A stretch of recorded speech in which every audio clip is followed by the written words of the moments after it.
This week's podcast, we're going to talk about wealth and wealth accumulation, and how we help our clients and talk to our clients about using real estate as a vehicle for wealth accumulation. I think first we had a couple questions from some viewers of the podcast. Brian, if you want to read yours first. Yeah, of course. From Derek, as a business owner, I agree with Brian that it can be difficult to correct or discipline employees when also having personal friendships with them. For me, have either of us, I guess, gotten better at navigating this balance while being able to address issues and correct employees when necessary? And I would say I have gotten better. And the way I do it now is you have to compartmentalize and separate those two things. And so unemotionally as possible, we have developed KPIs or performance indicators that we can measure without any emotion at all. And it becomes easier when you have just numbers on a page that we have to hit. And if we're not hitting them, then the behavior is just separate from the relationship. And so it's easier to address now that we've got specific metrics that we track. So yeah, that's the answer to that question. I think that's the only way to do it. If you've got the metrics, everybody's aware of what they are, then it's pretty resolves itself and what the action is if it's not met. So one of the questions that I had was from Corey.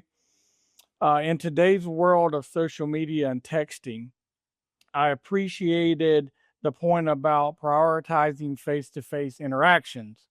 My question is, how can I make this a standard in my own business when most people prefer to call or text? I'd love some guidance on how to navigate this without coming across as too pushy. The one thing that I do is I verbalize that up front, that a face-to-face meeting is the standard. And it's the standard because if we're on a phone or texting, I can't read your body language. And a lot of people are afraid to ask a question that they think is dumb. That's probably not. And so if we're having a face-to-face interaction, whether it's Zoom or in my office, I can see the body language change if they don't understand something. I can see the hesitation to ask a question. So it's more explaining up front that it's a standard because I want to ensure it's my job, my duty, my goal to make sure that they understand and all their questions are answered. And so I think if you explain that standard up front initially, it becomes easier to demand that happens in the process. Yeah, you and I are a little bit different. You on the last podcast or that specific podcast said you require it. Yeah. And I think that's a better way to be because 70% of human communication is nonverbal, right? And so it's a lot of it's tone, which you can't pick up on a text message. A lot of it is body language, like you said. And so being able to have that visual interaction helps us be able to communicate better and serve the client better. I need to get better at requiring it. I don't do that right now as much. I mean, I'd say about 50% of my clients and I meet either via Zoom or face-to-face, but from a sales perspective, we convert at a higher level when we're face-to-face. 100%. And from a service perspective, from the client's mind, we're able to serve them at a higher level when that happens. And you don't have to do it in a rude way, right? Like I was doing a disclosure call last week and we were on Zoom and they turned their camera off. Well, I just stopped talking and waited for a second. They were, hey, are you still there? Yeah, I'm waiting for you to turn your camera back on. It's not a, you don't have to be rude in that sense. It's the standard that we have with our business because we owe that service to them. Yeah, it's almost, I don't want this to sound like I think it's going to sound, but it's almost like our time is valuable. And so we're passionate about serving you. Yep. Allow me to do that. Absolutely. And respect my time enough to turn your camera on or be face-to-face. I get that. Yep. That makes sense to me. All right. Well, let's shift over to what our topic is for today in wealth accumulation. I know you excel at this way more than I do. And I am starting my journey on improving how to talk to people about wealth accumulation. So I'm going to throw it over to you to kind of give a baseline on what you believe in, what you structure your conversations about, and then we'll kind of go back and forth. Yeah, no, this has become over the last couple of years something that I'm pretty passionate about, and I really enjoy the fact when I can show a client on paper what real estate, and then in addition to real estate, budgeting and saving and investing and all the other things that will help you accumulate wealth can do for them long term, right? And so for every face-to-face meeting that I have with a client, we cover two separate forms that are just standard basic forms. One's in a wealth accumulator, where I show them like the 4 quadrants that we focus on for that. And we'll get into that in just a second. And then the other one is our money escalator. And I've got both of them right here if you're watching on YouTube or whatever. But we'll talk through these because I think they're really important. And so the first step in wealth accumulation in our mind, or my mind, is buying a primary residence house. Yep. And a lot of people ask questions about how much house should I buy, right? And so we kind of target between 3 and 5 times what your family gross income is, right? So if you make $100,000 a year as a household, you need to be targeting somewhere in that $300,000 to $500,000 range, right? And there's some meaning behind that. There's some reasons for that, but basically you can't go too much outside of that because you can't afford it. That's right. Right. And we don't want to put people in a situation where they're house poor and they don't have the ability to budget and save and invest money, because the stock market or your 401k is another great wealth accumulation tool that I think fewer people today are taking advantage of than they should. Right. And so we go through, okay, let's buy this house at 3x what you make. Then we've got to build a situation where you have liquid cash reserves, an emergency fund. And Dave Ramsey, all the big financial guys talk about that. But the reason behind that is, in life, you're going to have a tire blowout on your car. You're going to have a water heater break. You'll have a roof leak. You'll have something that goes wrong. It's impossible to avoid that for the entirety of your life. So and most of our grandparents have referred to that as a rainy day fund. A rainy day fund. Yeah. Yeah. And you got to have it. And it needs to be, I target 6 months of whatever your budget is, right? So if you have $5,000 in expenses, you need $30,000 in the bank in cash. And it sits there and you don't touch it, and it's there for the rainy day emergency. 100%. Because if you don't have that, the only way to pay for the need that you have is with credit cards. And the average rate I saw the other day on a credit card is like 24% right now. Wild. It's wild. It's like so much interest, and people don't get when they're making their minimum payments on that, it's going to take 100 years to pay off. And the amount of interest that you are paying towards the credit card could have been avoided if you just had a little bit of cash on the side. Right? Yeah. And the margin there is that what you're paying towards the credit card that's not hitting the balance. So it's going on interest. If you invested that in simple stocks and mutual funds, it would gain so much money over the life of it. Oh, it's and we'll get into actual numbers on that in a second. But yeah, so that's the second step is liquid reserves. You got to have cash on the side. All right, so I want to stop you there for just a second. You started off by talking about buying a principal residence. And I want to make people aware to kind of stop and think about the numbers for a second. We're in the state of South Carolina. So I know this about our state, and I know kind of the national average. Over the last 5 years, a residential property has appreciated between 10 and 11% a year for the last 5 years. Nationally, I think that number is between 6.5, 7.5. So when you start to think about that from a dollar standpoint, you buy $100,000 house 5 years ago, let's say it's 10%, that's 50%. The property is now worth $150,000.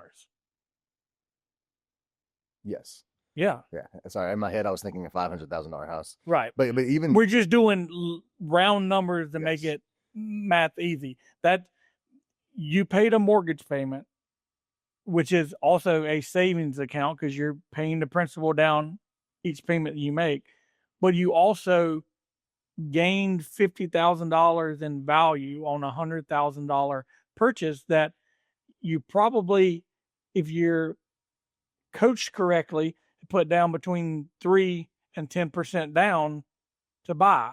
So your ROI is through the roof. Yeah, it's On that. unreal.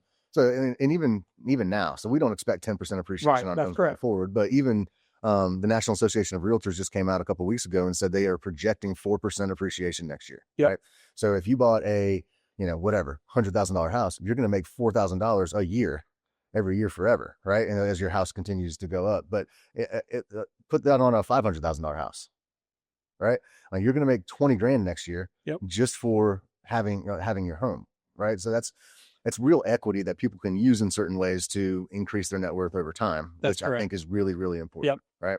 And so, yeah, so that's in our world, the first step is making sure that you own luxury or primary real estate that you can afford 3 to 5 times Yep. what you make. And I'm gonna grab this so I can Yeah. Cool. at least hold it up so people can kind of. And so we're in the first quadrant. So, and then we talked about the rainy day funds, which is our second quadrant. Third quadrant, and as you can see, this is laminated. Like we keep this on our desk. This is something that we practice and we want other people to practice. So, third quadrant, we have 401k IRA max out. Kind of give some information on that. Well, I mean, if you're an employee of a company, most companies have a benefit that Yep. you can contribute to a 401k. Some even will match those funds. So full, and I think this year you can put $23,000 max into a 401k. So if you are maxing out your 401k, there's tax benefits to that if you do a traditional 401k. Yeah. And I don't want to spend a whole lot of time between those two right now, but if you're putting money into that, it would reduce your taxable income by the end of the year. So there's two benefits of doing that. Plus, if your company does match, like you're getting free money just for having your job, which if you're not taking advantage of is a huge mistake in my mind. I agree. So that's really important also. And then the fourth quadrant would be after you've done the first three things, let's start investing outside of that. Right. Yep. So we would target at least half of your money in the S&P 500. That is a gold standard of investing, is what Warren Buffett said. Yep. And so and the S&P over the last 50 years has averaged a return on your investment of 10%, right? And so like that money, there's a rule called the rule of 72, which essentially whatever your rate of return is going to be divided in 72, that's how long it's going to take for you to double your money. Yep. So with a 10% return every 7.2 years, that money's going to double. So if you have 100 grand in the S&P 500, 7 years from now, that should be 200 grand. After that, it'll be 400. 800, $1.6 million. And I think people don't understand how impactful compound interest can be. And so that's why we target these things. Like you got to have money in the market so that it can grow on your behalf. And I don't think there's enough people talking about it.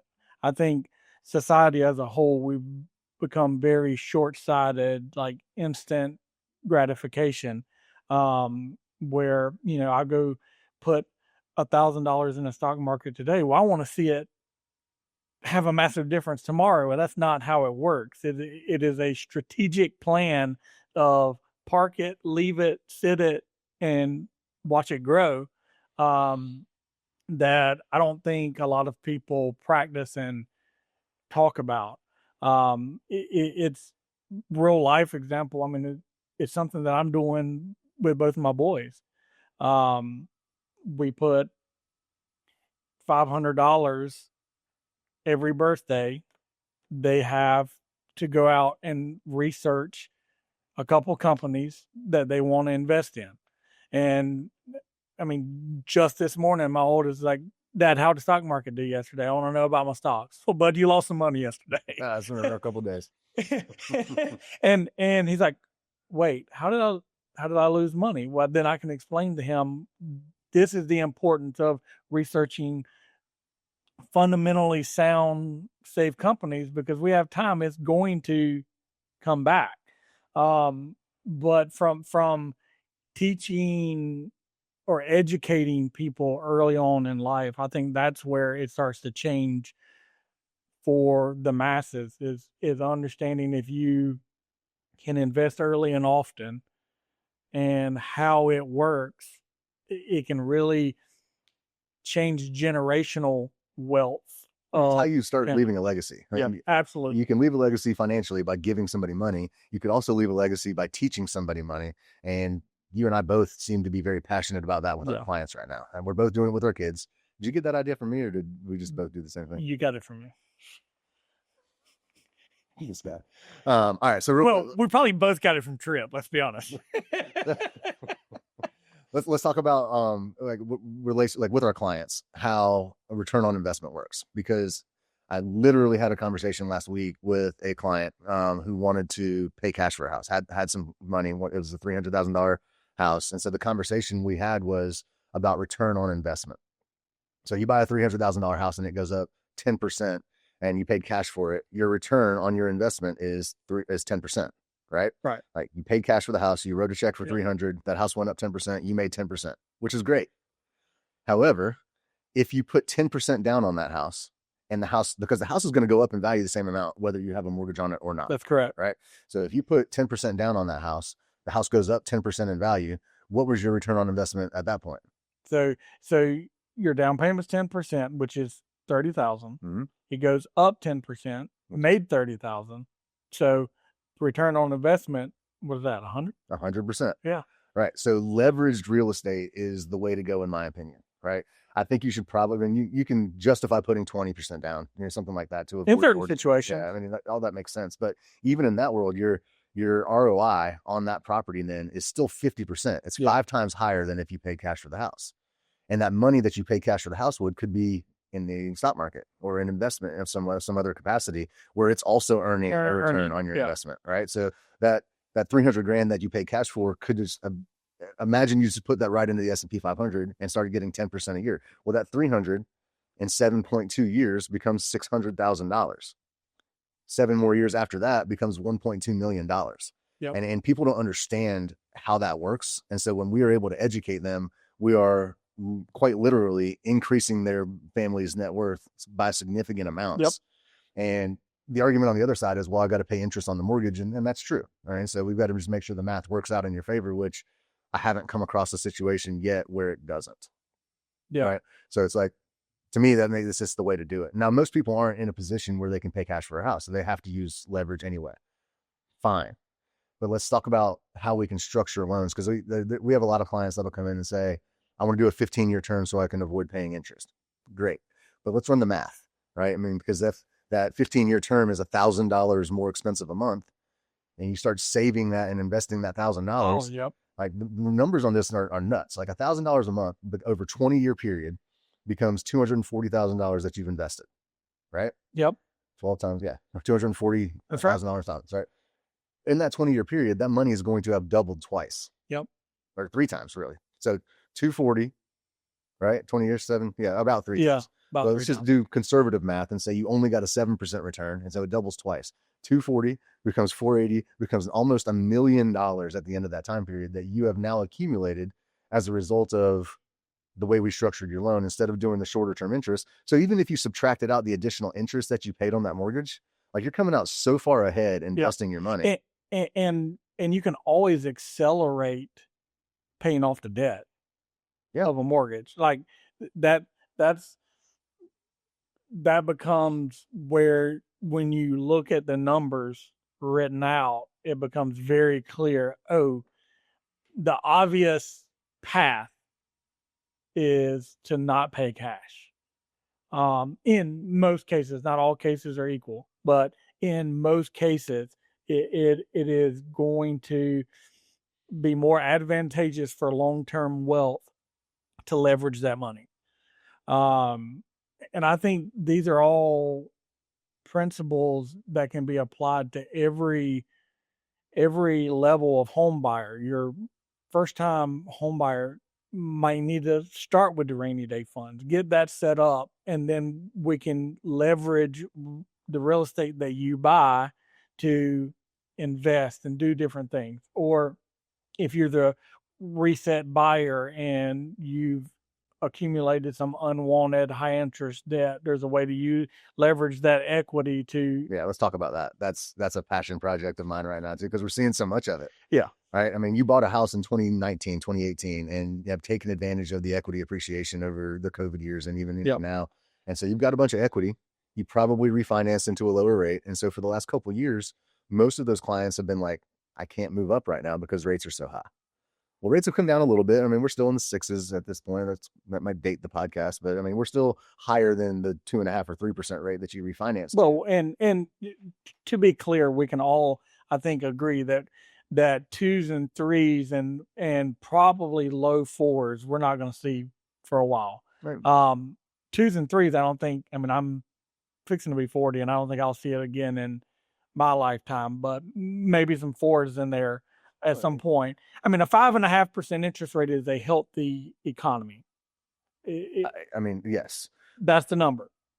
As a result, and for this conversation, it's all irrelevant anyway. Because what we're like, rates matter, and I don't want to discredit that at all. They do. I mean, the lower your rate, the lower your payment. Right. All of that stuff's important. But what we're seeing now is there's a natural cycle in home ownership. Like, people don't typically stay in their homes these days for 30 years, right? Now that cycle has been extended because affordability is an issue right now. Yeah, I think we're around 7.5 years now. Right. So, but even if that's the case, I mean, you have people that bought in 20. I'm a good example. I bought my house in 2018. Like, I'm at the point where we're talking about, should we move somewhere else at this point in time? You know, our kids are getting older, school districts are less, I mean, all the things that our clients are dealing with. But we're in a position where a lot of people are, where they have a whole bunch of equity in their house. Like, they paid their mortgage down, they did all the things, they did it right. And it's, for a lot of clients, it's just harder to, inflation is a problem. So budgeting is more difficult. And to your point, people have not wanted to adjust their lifestyle with the inflation and the extra, how high prices are on things right now. And so what happens is you get into credit card debt, or you accumulate unwanted, unsecured debt. Bad debt is what we call it. And so what we're talking to a lot of our clients about is, because most people's natural inclination is, I'm going to sell my house and I'm going to buy a new house, and whatever I make on or get out of my current house, I'm just going to go put down on the new house. Yeah. And I understand why people want to do that, because rates are higher. They want their payment to be lower. However, we have so many people in a situation where we could use that equity to better serve their long-term financial interests than putting it straight down on the house. That's correct. Right? We're doing this all the time now. Like you said it a second ago, I think, to give Trip credit, a reset buyer. Yeah. Right. You bought the house, it appreciated in value, you paid your mortgage down, you have equity, you have unwanted debt at this point in time. Instead of putting all that money down on the new house, let's restructure your whole debt profile. We can get you almost completely out of debt in most situations, where we're paying off all the credit cards. We're paying off your $1,000 car payment, which I see way too often these days. We're paying off student loans, even in some situations. We're paying off any of the debt that you have. And I had a client the other day where we compared the two options, right? So he was buying somewhere in the $500,000 range. He was going to put $350,000 down because he wanted a low mortgage payment, which was great. I understand why. However, when I looked at the debt profile, we had two car payments that totaled up to $1,800 a month. We had $20-ish thousand in credit card debt at 25, 27% interest rate. We had some other, like, personal loans. We had a home improvement loan, all the things, right? Yep. And so when we compared the two options, instead of putting $350 down, let's put 20% down, right? So that's whatever it was, $200,000. No, $100,000. Put $100,000 directly into the market, right, to invest, and then use the other money to pay off all the unsecured debt. He ended up coming out cash flow positive in our structure by about $1,800 a month, even with the higher mortgage payment. So in the situation now, we've got debt-free client. Yep. Mortgage payment is more expensive than they wanted, right? However, they are completely debt-free, $1,800 cash flow to the good. You start saving that money, even if you blew $800 and saved $1,000, in 20 years, that $1,000, we just went through the example, becomes $1 million. Yeah. And that's where it pays to educate people on understanding that, but then having the discipline afterwards of not blowing all $1,800, how to, have that difference automatically drafted. Like we talked about that in Tucson, like, just have this money that you didn't plan on having yesterday go to an investment account that is out of sight, out of mind, and the impacts that can lead to way down the road. Financial discipline is hard. I'm guilty of that. Like, if I have money, I want to spend it. So to your point, I have to set up a separate bank account, get with my employer to payroll deduct what I want to save, which I say 20% of my gross income. I pay myself first. could be a whole podcast episode on just the benefit of that. But I pay myself first, it goes directly into a savings account that's separate from where my main bill account Yep. is, right? And it's at a separate institution because I wanted to create a barrier to accessing the funds, because it just gives me the opportunity to think through, is it worth the effort that I'm going to have to go through to go access this money? And so it becomes a more thought out decision if I do need the funds for any reason. And so, yeah, I think that's important. Like, separate account for the savings is ideal, because when you commingle your funds, it all becomes, spendable money, right? Yep. Um, all right. What else do we want to talk about, Let Lewis? let let's talk about how. So we have our four quadrants kind of covered, having a primary, having rainy day funds, maxing out the 401k, and investing in safe stuff in stock market. Let's talk about how rental portfolios can help um, bridge the gap of different things, right? Like that was one thing that I didn't invest in the stock market from an early age like I should have, but I did invest in real estate early on in my work career, if you will.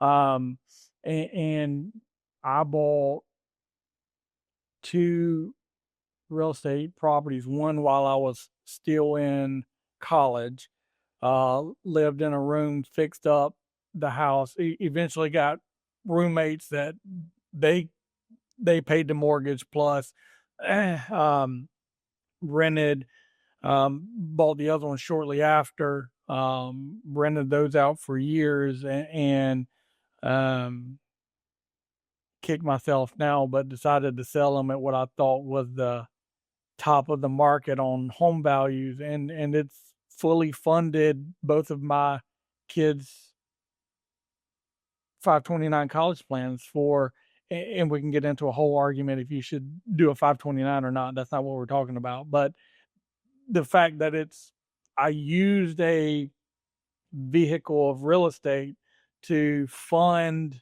something that normally I feel like people wait until the last minute. Oh dang, my kid's going to college next year. What do I need to figure something out? Or student loans or this, that, or the other. Um, I use that as a vehicle for preparation for them to go to school. And so due to all the principles that we've talked about, Rule 72, all that stuff, because of where the funds are now, they still have 10 years before they go to school. That's going to double and it's paid for. Or if they get scholarships, great. It's a nest egg for them to start their life. Um, how do you advise your clients to maybe invest in real estate, that sort of thing? You are probably better equipped to talk about rental properties. I suck. That should have been on our last things I suck at episode. Rental properties are something I suck at. I'm the least handy human being that exists, so I have to pay a trade every time something goes wrong at a house. I have had investment properties. Yeah. So I have had them. What I advise is, if you have accomplished all four of these and you have additional funds that you want to diversify with real estate, then start doing that. And we have some cool, unique loan products that we're Yeah. helping people do such. And so I think it can be great. I don't, what most people do is they want to go buy a inexpensive house to have as a rental property. And what I've learned in my experience is that tenants don't give a shit about your house. That's a fact. And so, every time you turn somebody over, like, you need to get a good tenant, which is, I guess, sometimes difficult to do, but you're either going to pay a property management company 10, 20%, whatever they charge to manage the property for you, or you're going to be involved in that on a daily basis. In our careers, we're pretty busy during the day. I don't have time to manage a rental property. Some people do. Some people enjoy it. So I don't discourage it if somebody likes it. For me personally, it is not something that I'm interested in, because I've had a couple of rental properties in the past, and I just had this realization one day when I was driving over to the house to cut the grass and paint the interior and fix the plumbing. When I turned over a tenant, that cost me $5,000 every time I turned somebody over. I'm making $300 a month cash flow on this. Like, what's the point?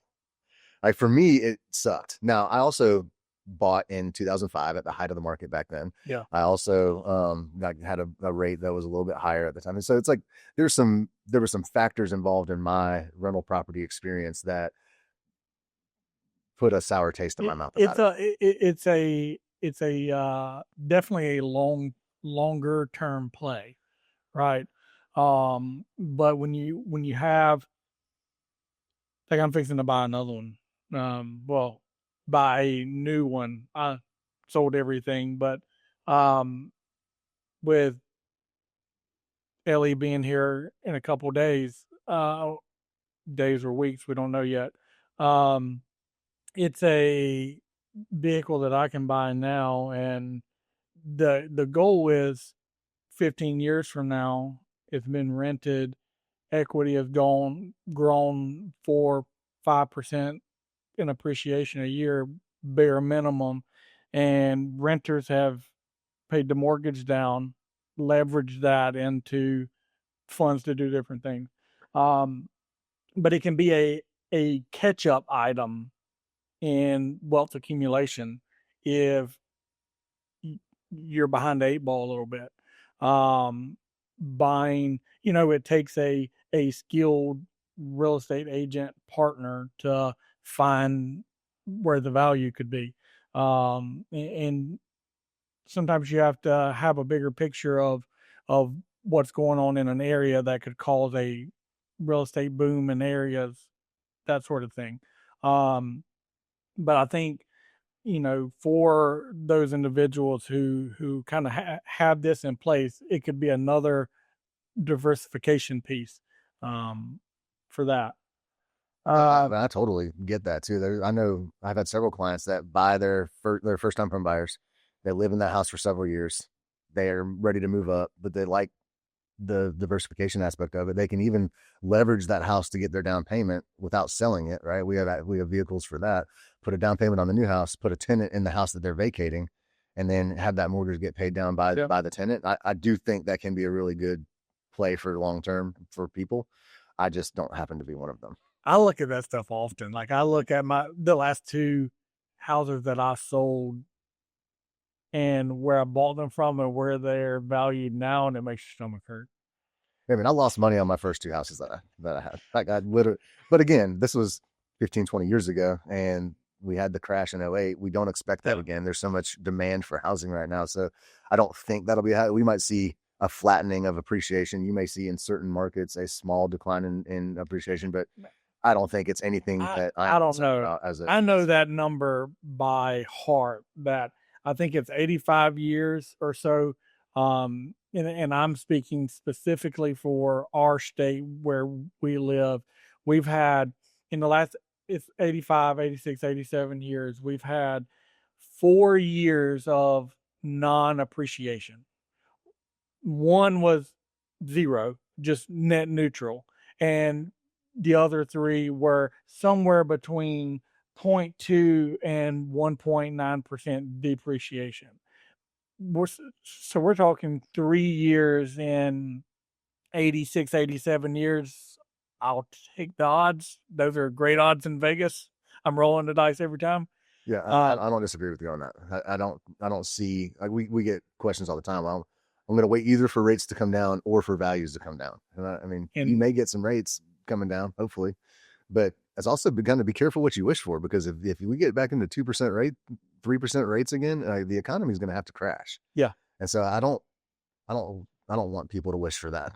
You know, right. I mean, it goes back to what I was saying earlier, like a 5.5% interest rate. If your interest rate conscience is pretty healthy, money's not too expensive to lend, and it's not too expensive that you don't want to take the a lot money. of people call 5.5 the golden number to get the housing market to boom again. I think that we're in our industry looking at a couple years of pretty good activity on the housing front, which would indicate that values are going to go up. So if you're not in a home currently, it's not too late to buy one. You're going to get value appreciation on that. And then again, like we've talked about, if rates do come down, great, we can take Yeah. advantage of it. But as rates come down, guess what's going to happen to your property value? is going to go up. So if you're waiting, you shouldn't. Yeah, you're going to Right. pay more. So I, I I think I want to wrap up today's podcast with, we addressed, I think, what's very vital to us and what we're educating our clients on. And I'm gonna hold this up again. If this is something that means a lot to us, I think it's helped us personally in our lives. We've helped a lot of people and clients in their life. If this is something you're interested in, I think we would sign up. Like, if you want to reach out to us and you want a copy of this, we'd be happy to like send it to you. Um, and I think it's something that if everyone listening put into practice and taught the generations after them to put it in practice, we would see a great change in the landscape of our lives. I, That was pretty deep. I can't say it any better than that. Let's Um, sign off with that. That was great. yeah, so we appreciate everybody watching, tuning in. Again, if you have questions, comments, dislikes, likes, please drop those in the comments. Reach out to us, DMs, that sort of thing, if you want a copy of the wealth accumulation, and we will catch you next time. Have a good one.